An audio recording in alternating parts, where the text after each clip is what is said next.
OBD2 trouble code description technique plage performance du circuit de l'actionneur d'embrayage. Qu'est-ce que cela signifie? Il s'agit d'un code de diagnostic générique (DTC) du groupe motopropulseur et s'applique à de nombreux véhicules OBD2 1996 plus récents. Cela peut inclure, mais sans s'y limiter, les véhicules de Toyota, Smart, Ford, Mazda, Hyundai, Mercedes, etc. Bien que génériques, les étapes de réparation exactes peuvent varier selon l'année, la marque, le modèle et la configuration du groupe motopropulseur. Le code de panneau OBD2 P0901 et les codes associés P0900, P0902 et P0903 sont associés au circuit électrique de l'actionneur d'embrayage. Ce circuit est surveillé par le module de commande du moteur ECM, le module de commande de puissance PCM ou le module de commande de transmission TCM en fonction du véhicule spécifique. Le but du circuit d'actionneur d'embrayage est d'engager et de débrayer l'embrayage ou les embrayages sur une transmission semi-automatique en fonction du véhicule spécifique et de la configuration. Plusieurs capteurs et composants associés sont nécessaires pour accomplir cette tâche. Certaines configurations intègrent deux embrayages hydrauliques, l'un pour les engrenages pairs et l'autre pour les engrenages impairs. Le nombre de vitesses peut varier de 6 à 9 sur les véhicules plus récents. Fondamentalement, cette conception facilite les changements de vitesse qui fonctionnent en douceur et sans à-coups de la même manière qu'une transmission entièrement automatique. Lorsque le CM, le PCM ou le TCM détectent un problème de plage hors limite ou un autre problème de performance dans la tension ou la résistance dans le circuit de l'actionneur d'embrayage, le code P0901 est défini et le témoin de contrôle du moteur ou le témoin d'avertissement de transmission s'allume. Un actionneur d'embrayage, quelle est la gravité de ce DTC?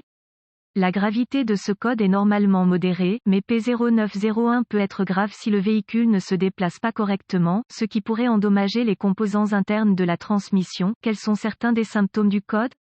Les symptômes d'un code d'anomalie P0901 peuvent inclure, le moteur peut ne pas tourner au ralenti, le moteur peut caler pendant la conduite, la boîte de vitesse peut être placée en mode mou, la boîte de vitesse peut être bloquée sur une vitesse témoin de transmission allumée, vérifier le voyant du moteur allumé. Quelles sont certaines des causes courantes de le code? Les causes de ce code P0901 peuvent inclure, actionneur d'embrayage défectueux, capteur ou solénoïde défectueux, câblage défectueux ou endommagé, sangle de masse du module de commande desserré ou défectueuse, connecteur corrodé, endommagé ou desserré, fusible défectueux ou liaison fusible, le cas échéant, dysfonctionnement du maître-cylindre d'embrayage ECM défectueux, PCM ou TCM. Quelles sont les étapes de dépannage du P0901? La première étape du processus de dépannage de tout dysfonctionnement consiste à rechercher les bulletins de service technique (BST) pour le véhicule spécifique par année, modèle et centrale électrique. Dans certaines circonstances, cela peut vous faire gagner beaucoup de temps à long terme en vous pointant dans la bonne direction. La deuxième étape consiste à localiser tous les composants associés au circuit de l'actionneur d'embrayage et à rechercher des dommages physiques évidents. Effectuer une inspection visuelle approfondie pour vérifier que le câblage associé ne présente pas de défauts évidents tels que grattage, frottement, fils dénudés ou brûlures. Ensuite, vérifier les connecteurs et les connexions pour la sécurité, la corrosion et les broches endommagées. Ce processus doit inclure tous les connecteurs de câblage et les connexions à tous les capteurs, solénoïdes, actionneurs et modules de commande. Consulter les données techniques spécifiques au véhicule pour voir si un fusible ou une liaison fusible est incorporée dans le circuit. Étapes avancées. Les étapes avancées deviennent très spécifiques au véhicule et nécessitent un équipement avancé approprié pour fonctionner avec précision. Ces procédures nécessitent un multimètre numérique et les références techniques spécifiques au véhicule. Les données techniques spécifiques comprendront des tableaux de dépannage et la séquence appropriée à suivre pour vous aider à établir un diagnostic précis. Contrôle de tension. Les contrôles de tension doivent être effectués en utilisant les directives de dépannage spécifiques au véhicule pour identifier la séquence appropriée et les plages acceptables pour un fonctionnement correct. Cette phase du processus de dépannage variera considérablement selon les marques et les modèles.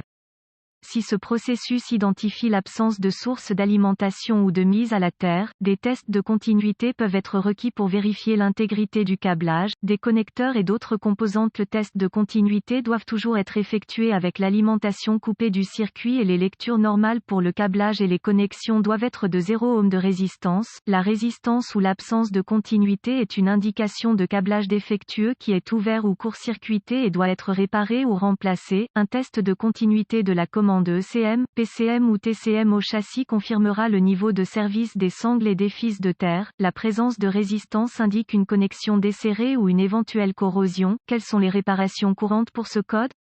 Remplacement de l'actionneur d'embrayage, remplacement d'un capteur ou d'un solénoïde défectueux, remplacement du maître-cylindre d'embrayage, nettoyage de la corrosion des connecteurs, réparation ou remplacement du câblage défectueux, remplacement du fusible grillé ou de la liaison fusible, le cas échéant, réparation ou remplacement des sangles de terre défectueuses, clignotement ou remplacement de l'ECM, du PCM ou TCM. Common mistake: le remplacement d'un capteur, d'un solénoïde, d'un actionneur, d'un maître-cylindre d'embrayage ou d'un module de commande lorsqu'un câblage endommagé est à l'origine du problème. Avec un peu de chance, les informations contenues dans cet article ont été utiles pour vous orienter dans la bonne direction afin de corriger le problème avec le code d'erreur du circuit de l'actionneur d'embrayage. Cet article est strictement informatif et les données techniques et les bulletins de service spécifiques à votre véhicule doivent toujours être prioritaires.